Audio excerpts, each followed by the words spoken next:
Glória a Deus. Saúde a igreja de Deus, com a paz do Senhor Jesus, amém? Amém. Graças a Deus. Quem está feliz com Jesus essa noite? Quem pode dar uma salva de palmas bem alegre para Jesus?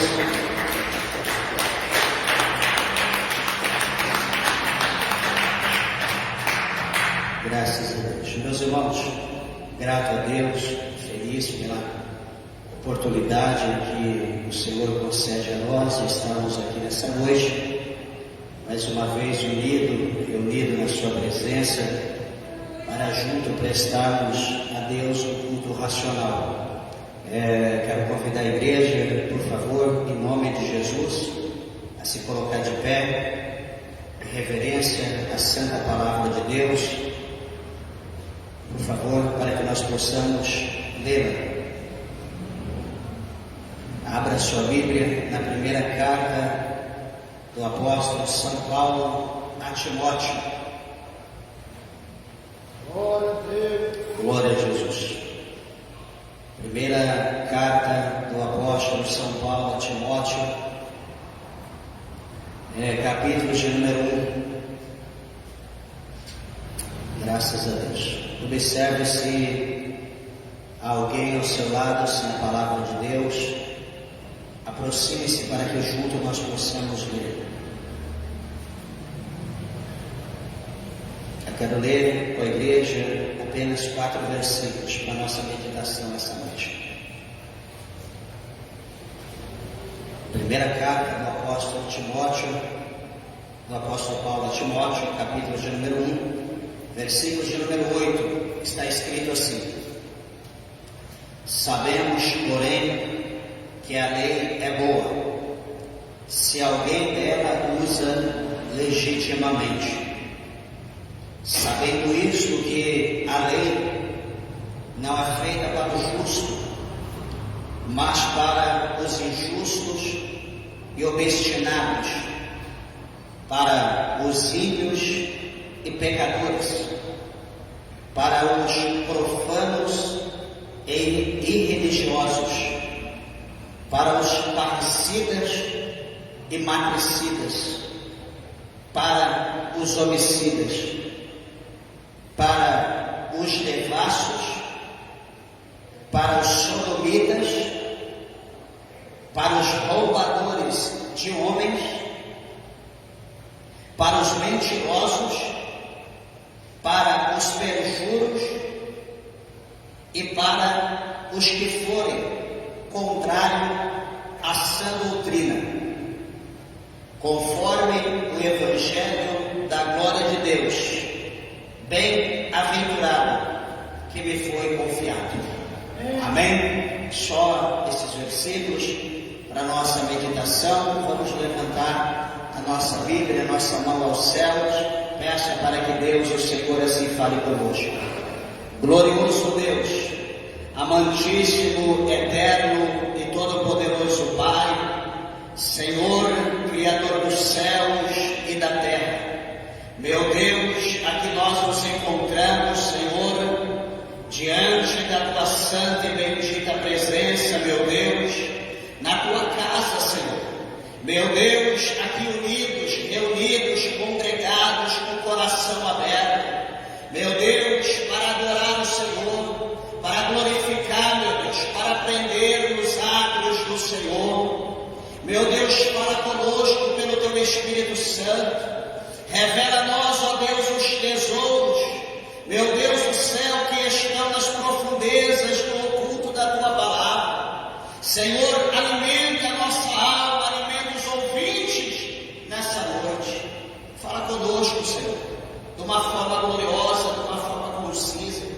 Fala aos que estão perto, os que estão longe, os que estão a longa distância. Fala conosco, Pai, de uma forma poderosa. Transforma nossas vidas, nos ensina a serem homens, a serem mulheres, a serem povos de Deus. Ensina, Senhor, pelo Teu Espírito Santo, pelo poder da Tua palavra. Fala conosco.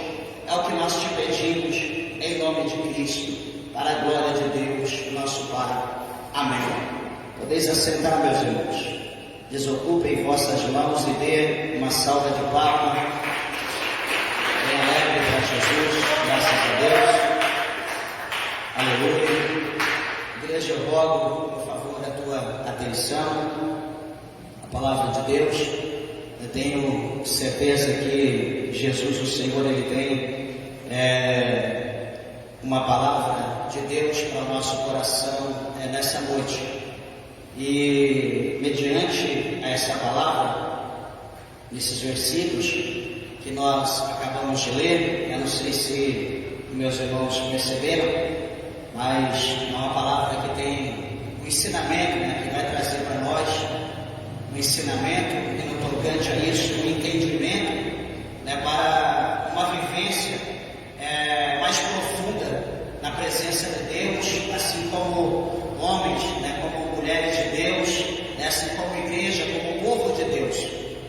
Porque, na verdade, aceitar Jesus, levantar a mão para Jesus, aceitá-lo e dizer: eu sou cristão agora, eu sou uma mulher de Deus, eu sou um homem de Deus, e viver à mercê aí de, enfim, de qualquer coisa, de qualquer situação ou de qualquer preparação, isso não trará a nós conhecimento, não trará a nós ali luz no caminho que nós estamos andando a partir de então. Mas a partir do momento que a palavra de Deus, que ela é a luz, que ela é a lâmpada para o nosso caminho, a partir do momento que a luz ela reflete no nosso coração, no nosso caminho, na nossa mente, ela começa a iluminar, meus irmãos, certamente nós não vamos andar como andávamos, nós não vamos viver como nós vivíamos, o nosso pensamento não será o mesmo jamais, e certamente nós não tropeçaremos nas barreiras, nas pedras, em tudo aquilo que se vem, que se levanta, que se opõe no caminho, na nossa trajetória até chegar a Jerusalém Celestial, que é o nosso alvo. Para os irmãos entenderem o que eu estou falando, vocês observam que o Senhor Deus, Ele tirou o povo de Israel de lá do Egito com mãos fortes, com mãos potentes, e o Senhor tirou eles, dizendo a eles que Ele iria colocar, eu colocarei vocês numa terra boa, numa terra larga, espaçosa, numa terra que manda leite e mel.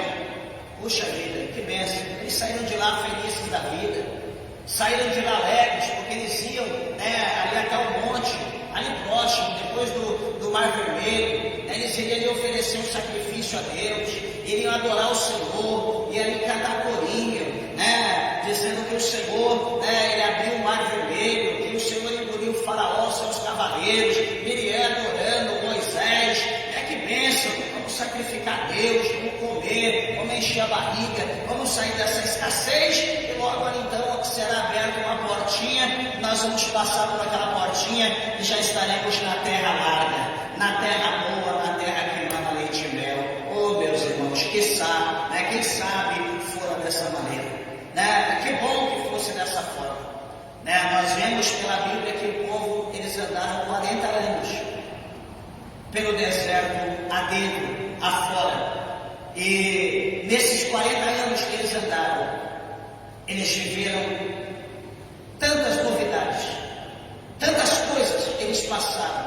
Muitos amadureceram, um ou outro cresceu, um ou outro ali chegou a ver o cumprimento da promessa de Deus, outro teve um grande cargo, se tornou um grande líder. Porém, meus irmãos, a maioria, a grande maioria, todos pereceram no deserto. Infelizmente, não conseguiram ir até o fim, por causa de rejeitar o conhecimento, por causa de não dar ouvido à palavra de Deus, por causa das suas contínuas murmurações, por causa das suas blasfêmias contra Deus, contra o líder de Deus, contra o servo de Deus, Moisés, enfim, entre tantas coisas. Então, se nós olharmos para a trajetória, para o êxodo, a trajetória do povo, a saída do povo da terra, do Egito, até chegar na terra de Canaã, até chegar à terra que manda leite e mel. Se nós formos olhar minuciosamente aí cada situação, meus irmãos, um grande aprendizado para nós, há um grande ensinamento para nossas vidas, que nós também não estamos muito longe do que eles passaram. Podemos estar aqui numa cidade grande, num país desenvolvido, mas todavia, meus irmãos, se nós formos olhar no olhar espiritual, nós também estamos no deserto. Nós estamos no mesmo cenário que o povo de Israel estava. Precisamos de água, precisamos de pão, precisamos vestir, precisamos de cura, tem pestes que nos perseguem, precisamos do milagre de Deus. Da mesma maneira, todos os processos que aquele povo passou, nós também estamos passando. Podemos estar hoje diante das muralhas de Jericó, estamos diante, só o que nos separa da promessa, da vitória, é uma grande muralha. E nós estamos aqui, meus irmãos, diante dessa muralha, e sabendo que do outro lado da muralha está a terra que emana leite e mel, chamada a Jerusalém Celestial. Estamos aguardando apenas a estratégia de Deus, o momento de Deus, para que o Senhor nos coloque dentro dessa terra que emana leite e mel. E a Bíblia vai nos ensinar isso, para que nós não venhamos perecer lá atrás como aqueles que pereceram por ignorância.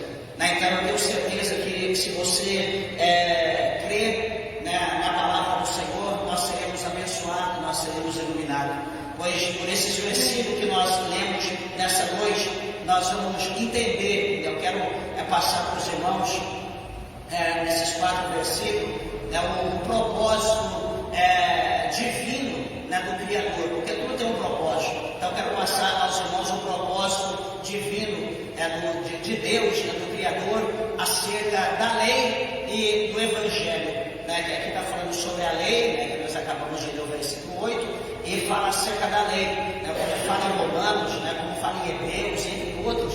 Nós vamos falar alguma coisa acerca da lei e acerca do Evangelho. E quero aqui também sintetizar, ser um pouco explícito, juntamente com os irmãos, acerca de cada um desses nomes que aqui está mencionado na Bíblia, para que nós possamos, de certa forma, aprender como nós devemos nos portar diante da presença de Deus, como eu falei no princípio e repito, como homens e mulheres de Deus. Então, estejam atentos, estejam com a tua Bíblia pronta aí para que nós possamos estar entendendo a palavra de Deus. Eu sempre gosto de lembrar que o escritor dos profetas menores, chamado Oséias, ele viveu uma situação muito complexa na sua vida. O Senhor o escolheu ali como um profeta, onde ele estava habitando, vivendo em meio a um povo que havia prostituído contra Deus, havia adulterado na fé. E o Senhor escolhe então Oséias para que ele seja profeta, e o Senhor ordenou a ele e disse: Oséias, você vai procurar uma mulher, mas não é qualquer mulher. Você vai procurar, não é uma santa mulher de Deus. Você vai procurar, não é uma mulher casta, não é uma mulher pura, não é uma mulher donzela, uma mulher virgem. Você vai procurar uma mulher, eu já tenho essa mulher preparada, e essa mulher, ela não é filha de rei, não é uma princesa, não é uma rainha. Esta mulher não é uma mulher poliglota, essa mulher não é uma mulher bem sucedida, porém essa mulher, ela é uma prostituta. Essa mulher é uma mulher prostituta, e você vai consumir essa mulher e você vai casar com ela. Por quê? Porque Oséias, simbolizando ali como o próprio Deus, uma visão simbólica, a sua esposa ali como uma mulher prostituta, como ali uma mulher pecaminosa, que estava vivendo um pecado constante mediante ao seu ato de prostituição. Então ali o Senhor queria mostrar essa junção, como era a santidade de Deus viver em meio a um povo pecaminoso, um povo adúltero, um povo que estava pecando noite e dia, diuturnamente, contra Deus, adorando os deuses, os ídolos das outras nações. Então o Senhor, ele vai mostrar, vai colocar a luz essa situação para a gente entender como era, como Deus estava sofrendo. Como Oséias também, certamente ele sofreu, ele expôs, ele relatou isso no seu livro. Depois alguém tiver curiosidade, medita lá o livro de Oséias, são apenas 13 versículos, 13 capítulos, aliás, muito pequeno, acabar ler ali cerca de meia hora, você faz uma leitura ali panorâmica e você vai conseguir entender, a não ser que você quer fazer uma leitura minuciosa, mais analítica, observando ali cada situação, certamente haverá um conhecimento muito maior e você vai entender o sentimento de Deus. Mas enfim, meus irmãos, voltando aqui para o nosso texto sagrado, a primeira epístola do apóstolo São Paulo a Timóteo, capítulo de número 1, versículos de número 8, 9, 10 e 11, 4 versículos. Atendendo aqui, então, para a situação, eu quero dizer aos irmãos que esse texto que fala acerca da lei, ele é crucial. Nós não podemos deixar de entender isso. Ele é crucial para o nosso entendimento do significado da lei e do significado do Evangelho. É necessário, nós precisamos entender isso. Então veja aqui, no versículo 8, ele começa dizendo: sabemos, porém, que a lei ela é boa se alguém dela usa legitimamente. Então, a primeira coisa que nós precisamos entender aqui, está falando do uso legítimo da lei. Se alguém usa da lei legitimamente. Então, observa aqui que Paulo, ele começa afirmando categoricamente, dizendo que a lei ela é boa. Ela é boa. E Paulo continua dizendo que se alguém ela é boa quando alguém usa dela legitimamente. Está aqui no verso 8. E ele diz para nós que essa palavra, legitimamente, presta bem atenção, eu quero fazer aqui com os irmãos uma análise baseada no original, no original do Novo Testamento, que é o grego. Quero fazer aqui com os irmãos uma analogia acerca disso, que os irmãos entendam, por favor. Eu não vou falar palavras monstruosas, só vou falar o significado de cada palavra para que a gente possa entender. E veja que quando se fala legitimamente, aquele que usa dela legitimamente, a palavra legitimamente no grego, traduzido quer dizer aquele que usa de acordo com a lei, ou de forma correta. Ou isto nos leva a refletir sobre como a lei ela deve ser usada na nossa vida cristã. Como que ela é usada na vida do homem e da mulher de Deus. Então, quando se fala aqui a palavra legitimamente, está significando de acordo com a lei ou está sendo usada de uma forma correta. Porque, meus irmãos, é fácil a gente pegar uma palavra, é fácil nós darmos uma tradução para ela de acordo com aquilo que a gente pensa, com a gente acha, e pôr aquilo como ensinamento, como uma doutrina.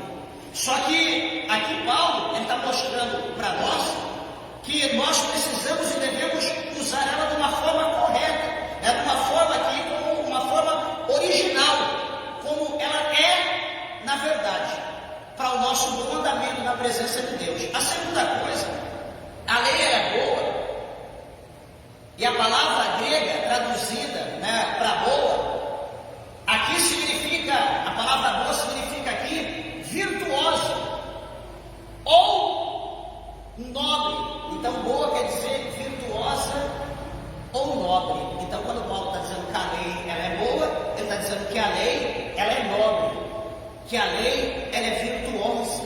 Não é como muitos dizem que a lei ela não serve para nada, que a lei já foi embora. Enfim, meus irmãos, a lei ela tem um fundamento, ela traz para nós ali um nível de conhecimento muito grande acerca da Escritura. O Antigo, aliás, a Nova Aliança, o Novo Testamento não seria o mesmo se não houvesse o Antigo, se não houvesse a lei.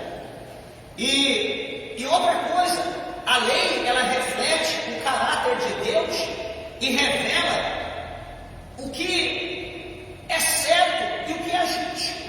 A lei, ela nunca traz para nós, algo que será oposto, será contra a nossa vida. A lei, ela traz para nós benefício, ela revela alguma coisa para nós, e não coisa do mal, ela revela para o bem. E, no entanto, o uso correto da lei, ela deve ser crucial para a igreja, deve ser crucial para nós, para aqueles que estão vivendo a palavra de Deus. Ela não foi dada, na verdade, para justificar o justo, porque o justo não precisa ser justificado, a justiça já o justifica, mas para expor. Veja bem, a lei não é para justificar, a lei ela é para expor o pecado.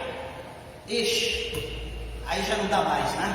Se ela não precisa justificar o justo, então qual é a finalidade? Para expor o pecado. Eu quero dar um exemplo para os irmãos, como nós vamos expor o pecado por intermédio da lei. Deixa eu usar um exemplo, uma coisa fácil. A maioria aqui, talvez todo mundo, quase todos, conhecem o mar, a praia. Se não conhece, chega em casa, você põe lá no YouTube, quero ver a praia. Você vai ter uma visão ali no vídeo qualquer, você vai ver como que é. Por exemplo, você chegou ali na praia e você vai nadar, aquele monte de água, aquele sol gostoso como está aqui, como tem feito aqui ultimamente. E de repente você chega naquele lugar, você olha aquela visão panorâmica, você não vê ninguém, parece uma praia deserta, porém você vê casa, vê que tem gente morando, mas você não vê ninguém na água. E você diz, ué, está preparado então para mim, vou curtir, vou tomar posse, vou ficar à vontade aqui, já que ninguém está na água, eu vou lá. Só que você talvez não se atenta para os detalhes, você só olha para pessoas, você não olha os detalhes minuciosos. E de repente você está ali dentro, você entra, começa a nadar, curtir aquela coisa, e está ali, mergulha, boia, faz o que você quiser, está ali, vai lá embaixo, volta nadando, enfim, e daqui a pouco você olha ali no outdoor, você começa a olhar ali, e você vê ali, por exemplo, placas, faixas em lugares estratégicos, e você chega perto, você olha, começa a ver desenhos ali de piranha, desenhos de tubarões, assassinos, e etc, enfim, e de repente está escrito lá, cuidado, não entre na água, perigo de morte.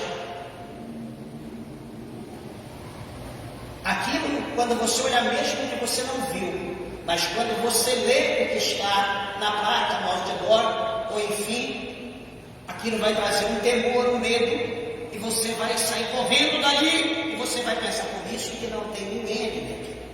Ou seja, eu vacilei, quase eu fui sendo isca, eu entrei como uma isca. E então, se você for entrar, mesmo observando o que está nos anúncios, você vai precaver. Você vai estar armado, vai tentar de alguma maneira, de alguma forma entrar, sabendo que você vai entrar, mas você pode morrer, vai ter uma consequência pela sua desobediência. A Bíblia é exatamente isso para todos nós que servimos a Deus. O mundo está aí como um mar. Presta bem atenção, estou dando um exemplo fácil para os irmãos entenderem. O mundo está aí como um mar. E nesse mundo tem aí tudo que é atrativo para a nossa carne. Tudo que há no mundo é atrativo, é sugestivo para a nossa carne, para o nosso corpo. Tudo que está no mundo, a nossa carne almeja, ela quer. Tudo que está no mundo. No nosso país, fora do nosso país, qualquer lugar que a gente coloca o olho e puxa, se eu estivesse lá, que bom, que gostoso, deve ser uma delícia. Enfim, nossa mente voa. Só que há uma palavra para nós não amarmos o mundo e nem o que no mundo há, porque aquele que amar o mundo o amor do Pai não está nele.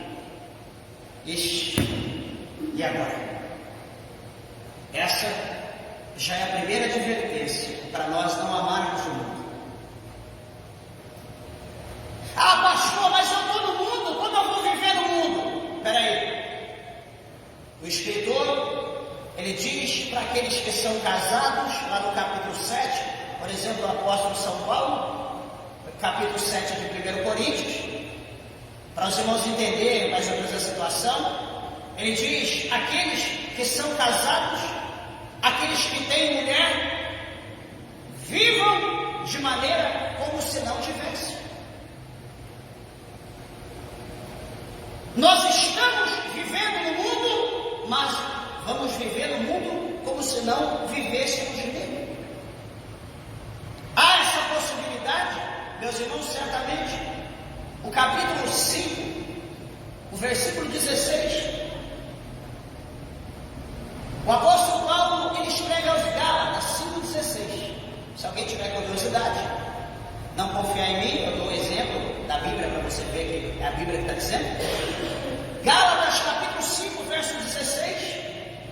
O apóstolo São Paulo, ele é categórico em dizer: andai-vos em espírito, e não cumprireis a concupiscência da carne. Então, ou seja, nós podemos andar no mundo de uma maneira que agrada a Deus em espírito, que nós não vamos cumprir o pecado da carne. Paulo está dizendo dessa maneira: andar em espírito e não cumprireis a concupiscência da carne. Então, tem uma maneira de nós andarmos sem pecar, porque tem gente que peca deliberadamente, né? Tem gente que é o pecado em vida, é o pecado encarnado. E na verdade nós não podemos viver dessa maneira. Estou falando de crente. Nós não podemos viver assim, porque a lei, ela revela o pecado. Veja bem, se o homem fosse na praia e não tivesse placa nenhuma, faixa nenhuma, ele estaria ali nadando, tranquilo, à mercê da sorte. Ele não ia se preocupar. Mas quando ele leu, ele deu no pé, porque ele tem amor à vida dele, ele vai escapar pela vida dele. Então, a Bíblia, por intermédio da lei, a lei revela para mim, revela para você o que é pecado, o que é mal. Sabe aquele desenho que tem lá naquele vidro, aquele desenho perigo de morte? Está lá o desenho do esqueleto lá, com uma coisinha assim de ossos, né? Aquele desenho feio, e está lá: não beba, se você beber vai morrer, veneno mortal. Quer dizer, talvez você não tivesse aquele veneno, tivesse o desenho ali de um caju, tivesse ali um desenho talvez de uma cereja, o desenho talvez de qualquer outra fruta cítrica, enfim, saborosa, certamente nós beberíamos, não saberíamos que era um veneno, mas como está escrito: não beba, veneno, perigo de morte, então a gente deixa ele longe, coloca uma luva, põe uma máscara, alguma coisa para manipular aquilo. Por mais que nós não vamos molhar, colocar a mão, mas a gente vai com todo cuidado.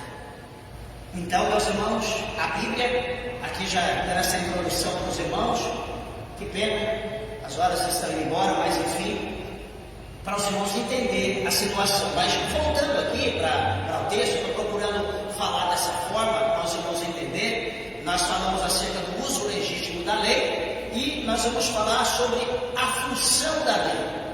Qual que é a função? Aqui no versículo 9, diz assim: olha, sabendo isto que a lei... Olha o que Paulo fala: sabendo isto que a lei, ela não é feita para o justo. Nós já falamos isso lá atrás. Não é feita para o justo, mas para os injustos e obstinados. Então aqui, Paulo, ele vai revelar aqui para nós uma classe de atos praticados por pessoas, atos pecaminosos que é cometido, que é praticado por gente, que é praticado por pessoas. Estou dizendo, isso aqui é natural que o mundo pratique, mas aqui Paulo está falando acerca da igreja. Ele vai falar que uma determinada classe de atos ou de atitudes que é praticável ou praticada pela igreja,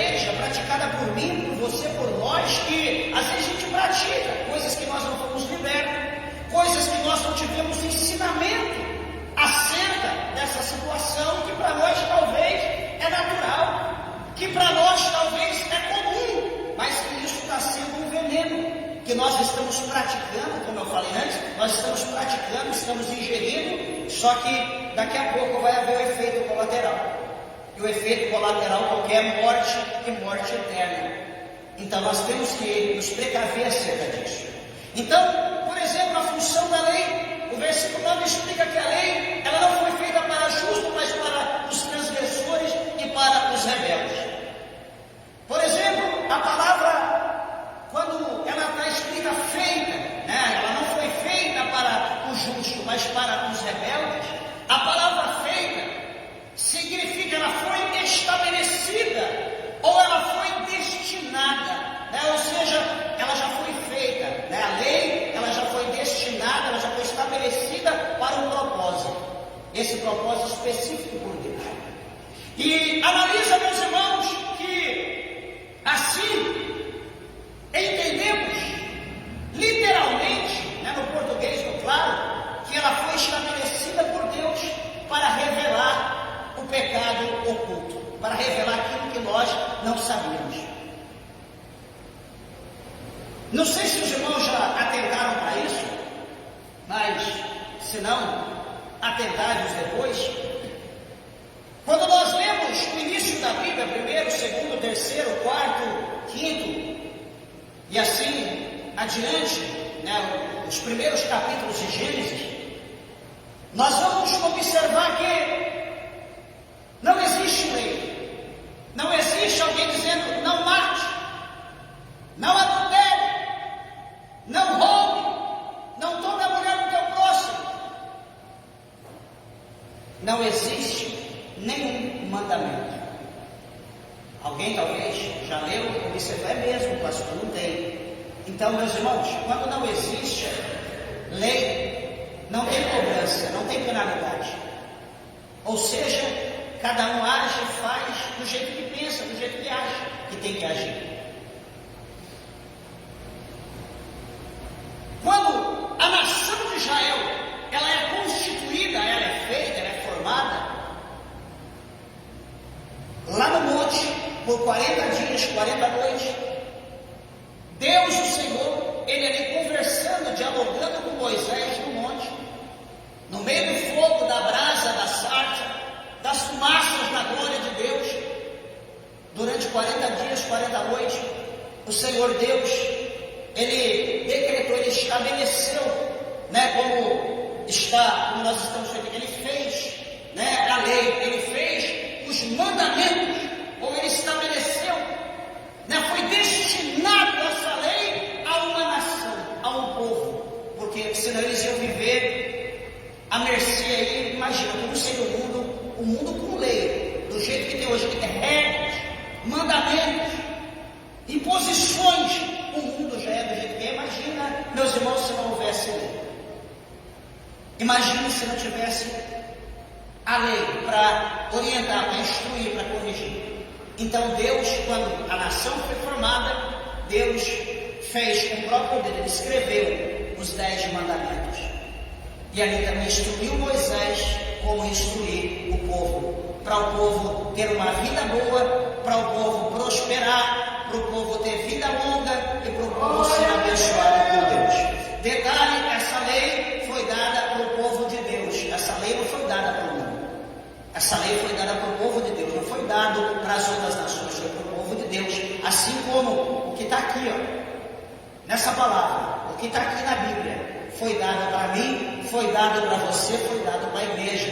O que está aqui não foi dado para mim, o que está aqui é para nós. Então nós precisamos atentar para isso e colocar em prática essa palavra. Observar, ter medo, como aquele homem que estava na praia, tranquilo, sossegado, de repente ele vê os anúncios, de repente ele tem uma visão, seus olhos enxergam os anúncios, ele vê tubarões, ele vê arraia, ele vê piranhas, ele vê uma parte de perigo mortal no meio. E então ele sai dali desesperado, correndo, e obrigado Deus, obrigado. Então a palavra de Deus ela serve para isso. Nós que somos exílios pecadores por natureza, já nascemos do pecado, somos formados em pecado, nós precisamos obedecer a palavra de Deus. Por isso que foi lida aqui hoje: guardei a tua palavra no meu coração para eu não pecar contra ti. Eis a necessidade da palavra de Deus está no nosso coração. Isso aqui é uma coisa, né? Não, eu carrego a Bíblia. Não, tem um significado de nós carregarmos a Bíblia. Tem um significado. E nós precisamos entender isso. Então, meus irmãos, voltando aqui, falamos acerca da função. Paulo, aqui agora, nesse capítulo, nesse versículo de número 9, ele vai listar para nós. Eu vou falar aqui, o tempo é curto, né? Infelizmente já foi embora, mas eu quero falar aqui alguma coisa no tempo que nos for aqui dado o tempo, para os irmãos entenderem. Por exemplo, este versículo 9, a primeira coisa que eu quero saber é isso, que a lei ela não é feita para os justos, mas para os injustos e para os obstinados. Vamos analisar aqui então a primeira coisa. E a primeira coisa aqui ele está dizendo justo, está falando que ela não foi feita para o justo. E quando alguém ouve falar o nome de justo, né, a gente ouve falar dois nomes no paralelo: justo ou injusto, ou justo e tolo. Né? Sempre a gente ouve justo e tolo, ou injusto, enfim. Mas quando aqui ele está dizendo que a lei não foi feita para o justo, essa palavra aqui, justo, ela sendo traduzida, o significado dela no grego, refere-se àquele ou àquela pessoa, aquele crente que é justo ou reto diante de Deus, alguém que vive em conformidade, ou alguém que vive com os padrões exigidos ou determinados por Deus. Pois o apóstolo São Paulo, veja bem, ele deixa bem claro que a lei ela não foi feita, não foi estabelecida, indicada para os que são justos, mas para aqueles que necessitam de correção. Então veja que se eu me ponho como um justo, e eu então pratico obras injustas, ou quando se fala obra, já se fala pecado, né? Porque é diferente fruto de obra. Obra, quando nós falamos obra, se lembra obra da carne, né? Que está em 5:19 até o 21, né? de Gálatas. Mas quando se fala em fruto, que é o que o homem e a mulher de Deus tem que produzir, é fruto do Espírito, é diferente, está lá em 22 e 23 do capítulo 5 de Gálatas. Então, quando eu digo que eu sou justo, todavia eu estou praticando a obra da carnalidade, então peraí, eu tenho que ser enquadrado na lei. É como, por exemplo, aquela pessoa que sabe, conhece a lei desde criança e sabe que se porventura ele roubar um estabelecimento, ele roubar uma pessoa, ele roubar um comércio, uma casa, ele sabe que vai haver uma consequência, ele vai ser enquadrado no artigo da lei. E o que vai acontecer? Ele vai ser julgado, posteriormente condenado por aquele ato que ele praticou sabendo. Assim também nós, a Igreja de Deus, também somos enquadrados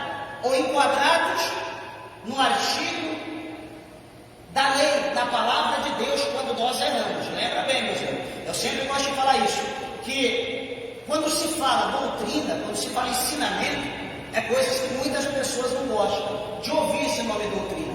Doutrina quer dizer ensinamento. As pessoas não gostam. Por quê? Porque ela vai receber um ensinamento que vai contra, que vai oposto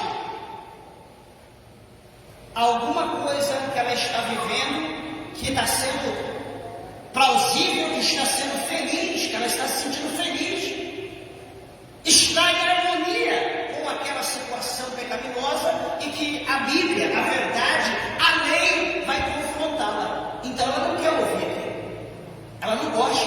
Só que quando o crente ele está em perfeita harmonia com Deus, ele está em paz com o Pai, com o Filho, com o Espírito Santo, ele está em paz, né, com o Criador, ele está em paz com todo mundo. Está ele, meus irmãos, está falando de espada, está falando de lança, está falando, pode falar o que quiser, ele está lhe dando glória, ele está se regozijando, ele está alegrando, porque ele está em paz, ele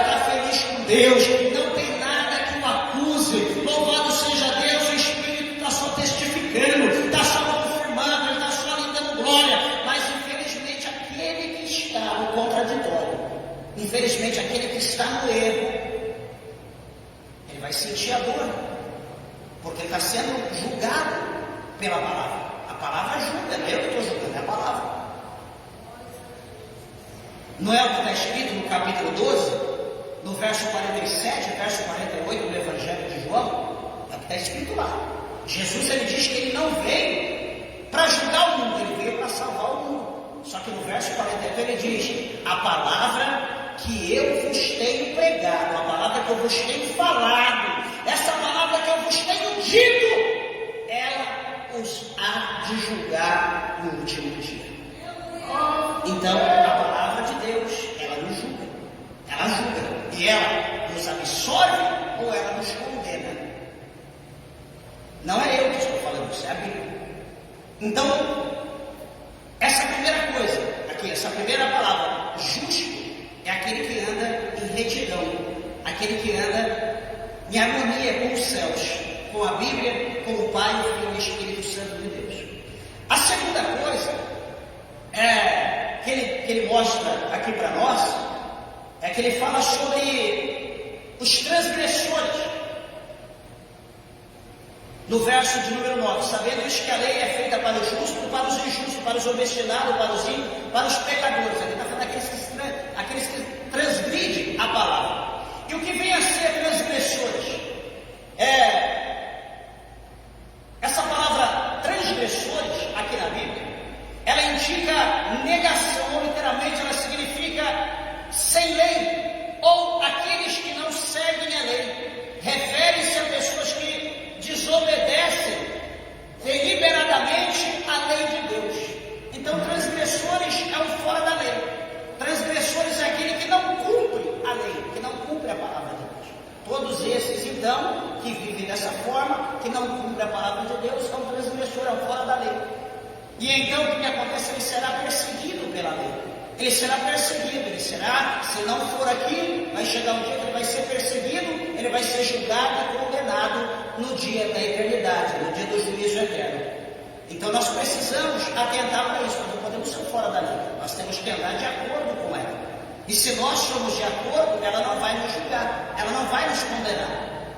Nós estamos absorvidos, porque as nossas obras ou nossos atos estão de acordo plenamente em harmonia com ela. Segunda coisa,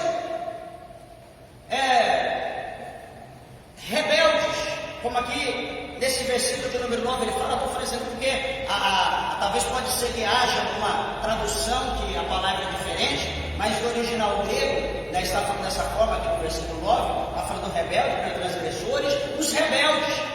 E o que é rebeldes? Rebeldes refere-se a alguém que é insubmisso, ou alguém que de fato é rebelde, especialmente em relação à autoridade, aqueles que se rebelam contra uma autoridade. São indivíduos que recusam a sujeitar-se à autoridade de Deus e à sua lei, os seus mandamentos. São pessoas que, presta atenção, talvez você conheça, talvez você já viveu ou viva assim. E hoje você precisa se enquadrar. É aquela pessoa rebelde, aquele que diz: eu aceitei Jesus, eu estou na igreja, só que eu não vou ser submisso ao pastor, eu não vou ser submisso a estatuto, a regulamento, a placa de igreja, eu não sou submisso ao homem, o meu negócio é com Deus. Essa é uma atitude de um mau caráter. É uma atitude de uma pessoa que não é humilde, porque toda a autoridade ela foi constituída por Deus. E nós vivemos em comunidade e há lideranças, como dentro de casa. Ninguém vive dentro de casa a seu bel prazer. Dentro de casa tem regra, num colégio tem regra, numa faculdade tem regra, no trabalho tem regra,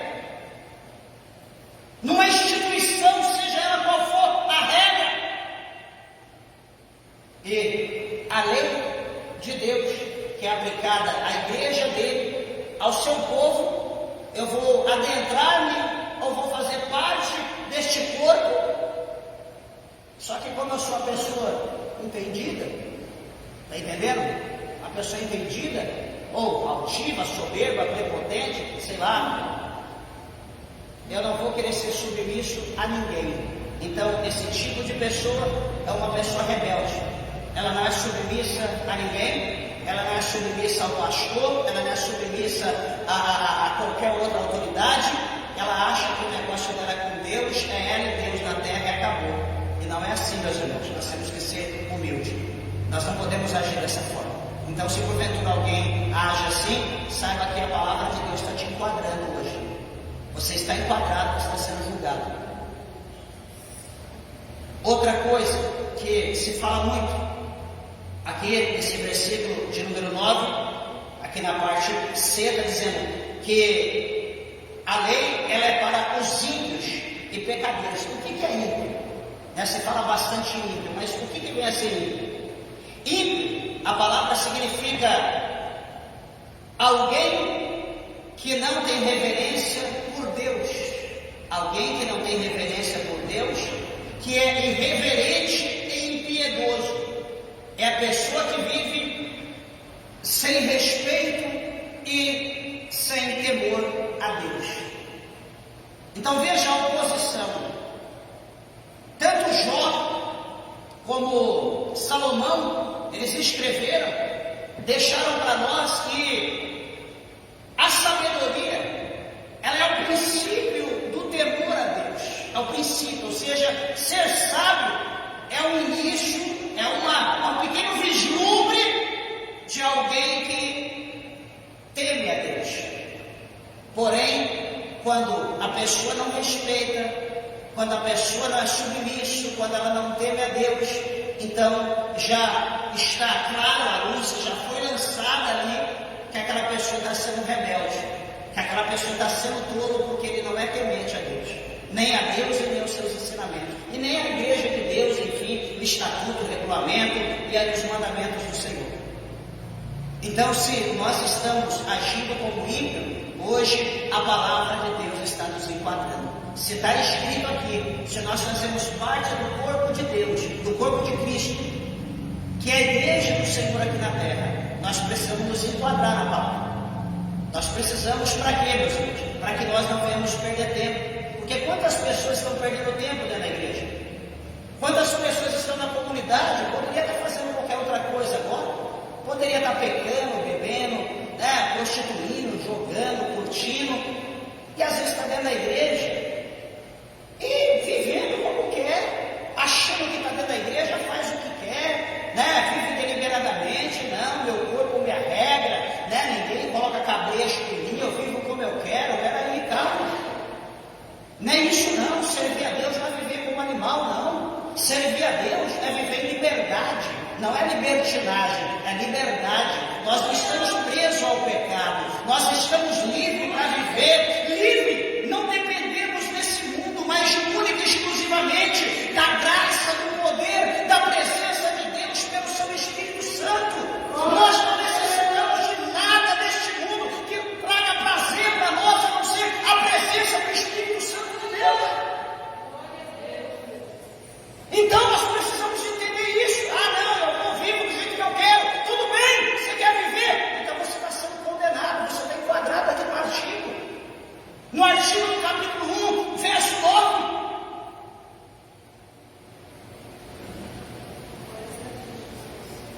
Outra coisa, a palavra pecadores, que está dizendo aqui que não é para os ímpios, aliás, que são para os ímpios, para os pecadores. O que vem a ser pecadores? Pecadores vem do termo hamartolo, hamartologia, do termo grego hamartolo,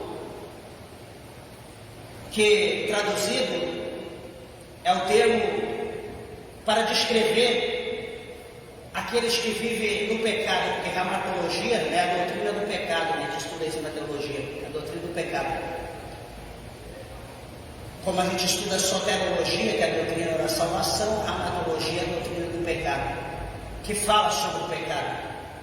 E aqui então ela descreve aqueles que vivem em pecado, falhando em atingir o padrão de santidade, essa santidade que é estabelecida por Deus.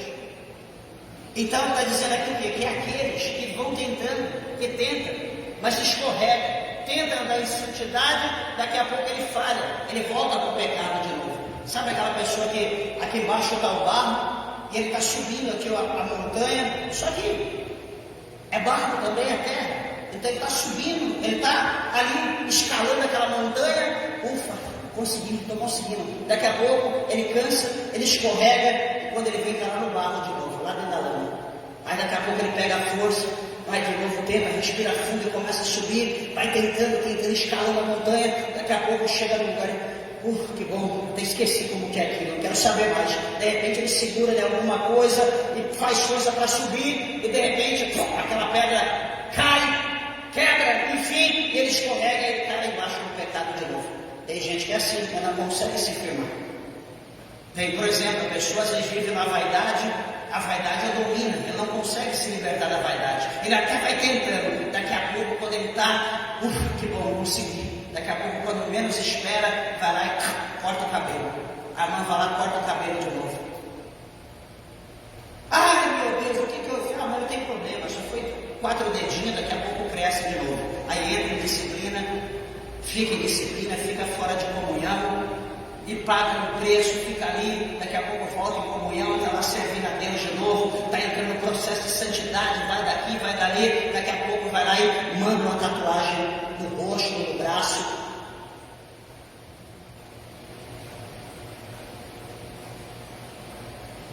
Mas uma tatuagem? Uma tatuagem. A Bíblia, a lei, fala sobre isso, a lei condena. A Bíblia não aprova o feitio de tatuagem. O que vai acontecer? Disciplina. Vai lá, fica no banco 3 meses, 5 meses, sei lá. Está de prova, não toma ceia, não faz nada. Vence o tempo, vem para a igreja, adora a Deus, busca o Senhor, está ali uma bênção, está adorando, buscando o Senhor, enfim. Daí daqui a pouco, do nada, a pessoa vai lá e coloca um brincão desse tamanho. Está entendendo a situação? O pecado é dessa forma. A pessoa não consegue estabilizar. A pessoa não consegue ter uma vida de santidade. Ele até tenta, mas ele cai. Ele não consegue ter uma vida contínua. Ele mais declina do que inclina. Ele só sabe descer. O pecado é assim. O pecado ele só puxa. O pecado ele não eleva. O pecado ele derruba. O pecado ele é pesado, é como uma âncora. Então por isso que nós precisamos fugir do pecado. O pecado ele não convém para nós. O pecado vai nos levar para o inferno. Porque eu falei, o pecado ele puxa. E o que a tradução aqui exato mostra? Que descreve aqueles que vivem em pecado, falhando em atingir o padrão de santidade estabelecida por Deus, que significa errar o alvo. Sabe aquela pessoa que tenta o alvo, e ele tenta, até que ele desiste, fala, não dá, não consigo. Ele é míope, é caolho, ele tem algum problema na visão, o alvo está aqui, ele está acertando lá, ele mira para o outro lado, e assim é o exílio pecador. A Bíblia aqui está condenando, nós estamos sendo enquadrados nessa situação agora e sendo julgados por Deus. Mas o próximo, aqui na nossa tradução, talvez na nossa, aqui está em outra, mas no original está dizendo irreverentes, né? Ímpios, pecadores, irreverentes. Então a lei foi feita para isso, para o ímpio, para o pecador, para o irreverente. O que é irreverente?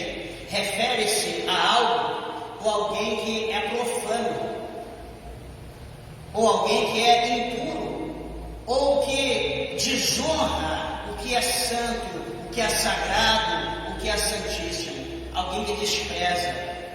Sabe, aquela pessoa que pecou o mês inteiro, aquela pessoa que viveu o mês todo pecando, esquece de pedir perdão, aí chega no dia da ceia, ele vai lá, pega a ceia, bebe ali o sangue de Cristo, bebe o suco, vai lá, pega o pão, a carne de Cristo, come, enche a boca, bebe e sai dali marchando como se fosse alguém indestrutível, como se fosse um santo, e todo mundo olha e fala, essa pessoa fez isso, fez aquilo, eu vi, meu vizinho, eu vi o que ele fez dentro da igreja, eu vi o que ele fez com o irmão, eu vi o que ele fez em tal lugar. Então essa pessoa, esse profano, ele está desprezando o que é santo, o corpo e o sangue de Cristo. E automaticamente, segundo a Bíblia, a pessoa que bebe, que come, sem analisar, sem discernir o corpo de Cristo, a Bíblia diz que esse tal ou essa tal, ele já está comendo e bebendo para a sua própria condenação. Ou seja, ele mesmo, a própria ceia. Quando Jesus fala no capítulo 6 de João, que aquele que come da minha carne e bebe do meu sangue, esse tem a vida eterna, e eu ressuscitarei naquele último dia. Então, quando Jesus ele fala assim, que aquele que é santo, que anda em santidade e obediência, ele tem que comer, porque ele vai ressuscitar no último dia. Isso é para quem é santo, para quem teme ao Senhor. Mas para aqueles que são profanos, aqueles que profanam o que é santo, esse é aquele que come e bebe para a sua própria condenação. Por isso que o apóstolo Paulo, ele é explícito em dizer no capítulo 11 de 1 Coríntios, ele fala, por isso que há no meio de vós, olha ele revelando, por isso que ele fala, por isso que há no meio de vocês, por isso que há no meio da igreja, por isso que há muitas pessoas fracas, por isso que há muitas pessoas doentes, por isso que há muitos que dormem, porque estão comendo e bebendo indignamente, ou seja, aquilo que é para dar vida está sendo um veneno, está matando pouco a pouco aquela pessoa. Por quê? Porque aquela pessoa não se humilha, porque aquela pessoa não está se achegando a Deus, porque aquela pessoa está sendo condenada, o pecado ali está ancorado nela, ela está profanando o que é santo, está ali, de dia peca deliberadamente, à noite sobe no altar, vai pecar, pega o microfone, vai pregar a palavra de Deus, vai instruir em pecado, em adultério, em prostituição, vendo pornografia, vendo coisas ilícitas. Isso é um tremendo desrespeito com as coisas de Deus, com as coisas santas. E está assim, ó, de gente desse naipe. Está cheio de gente dessa estilo. Está cheio de gente assim. E eu pergunto para os irmãos, Deus está feliz com isso? Não. A igreja está apática, a igreja está anêmica, a igreja está doente, está enferma, porque aquele que tem que mandar, distribuir na unção do Espírito o poder, a unção para a igreja, ele está doente. E se ele está doente, se ele está com vírus, o que ele vai mandar para a igreja? Vírus. O que vai acontecer com a igreja? Vai ser uma igreja com virose espiritual. Mas enfim, deixa eu passar para o próximo ponto, muita coisa para a gente falar, nessas umas 3 horas, deixa eu resumir pelo menos o versículo 9.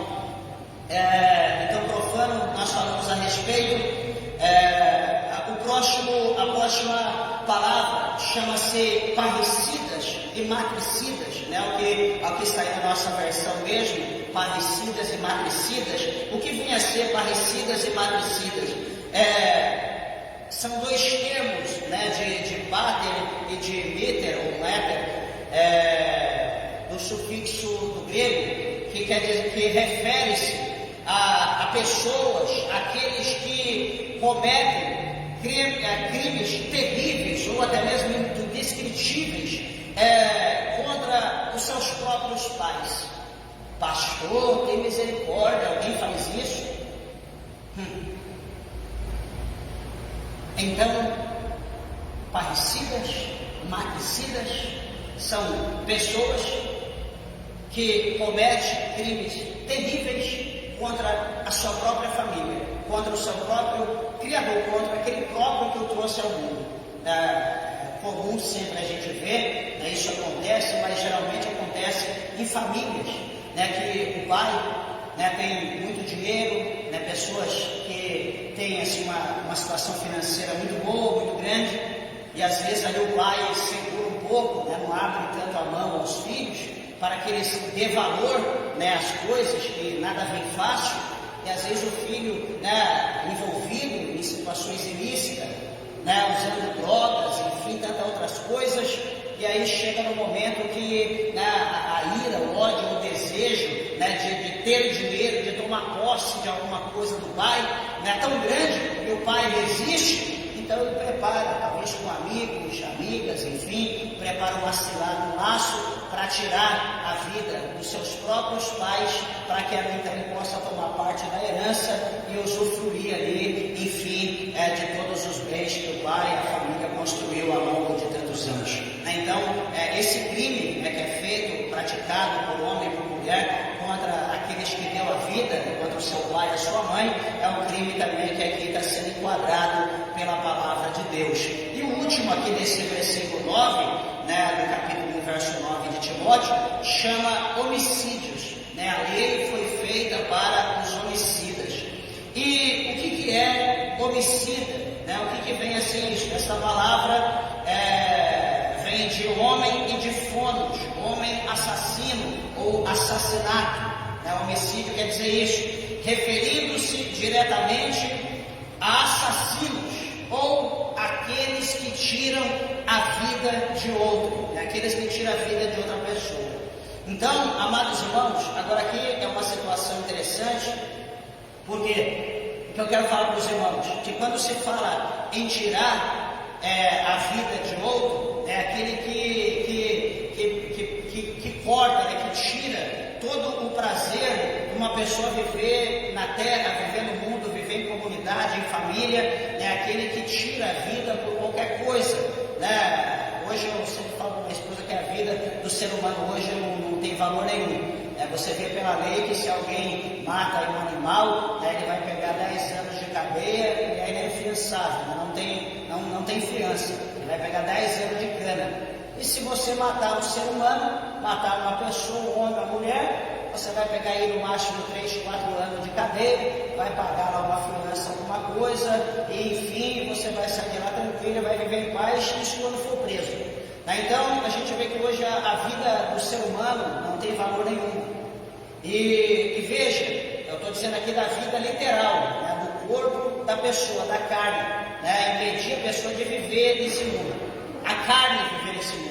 Só que detalhe, tem outra situação que é interessante, e eu quero comentar aqui com os irmãos, que quando está dizendo aqui de homicida, de aquele que mata, eu quero dizer que existe um outro também, homicida, que é aquela pessoa que, usando, por exemplo, um microfone, ou alguém que está diante de uma liderança, e ele comete algum ato pecaminoso, ele é enquadrado em algum artigo da Bíblia, e ele, talvez pelo seu poder, pela sua autoridade, ou pela sua forma de expressar, ele atinge alguém, ele mata alguém. No âmbito espiritual, na carne a pessoa vai estar viva, mas no seu espírito, na sua alma, aquela pessoa vai estar morta. Sabe aquela pessoa que diz, porque cometeu esse ato, porque ouvi isso, porque fizeram isso, nunca mais eu pisarei o pé dentro da igreja. Nunca mais eu quero saber de Deus, de Jesus, do Espírito Santo. Nunca mais eu quero saber da Bíblia. A pessoa rasga a Bíblia, coloca fogo. A pessoa sente-se humilhada, ofendida, numa profundidade tão assim, inexplicável, que ela prefere às vezes morrer do que viver ouvindo falar de Deus, de crente, enfim. Pastor, mas isso deve ser... Tem até assim, meus irmãos. Tem muita gente que a gente conversa, semana mesmo agora, final de semana passada, a minha esposa conversávamos com uma pessoa que a gente conhece, e ele falando da situação a qual ele passou dentro de uma igreja, aonde a igreja que ele iniciou, depois cometeu determinado pecado, foi para o mundo, e hoje ele voltou para a igreja, né, ele com esforço, oração de outras pessoas, ele chegou na igreja e o povo teve ele como se fosse o próprio diabo, e ninguém estendeu a mão, não deu atenção, enfim, e deixou aí que o vento o leve, o carregue. Isso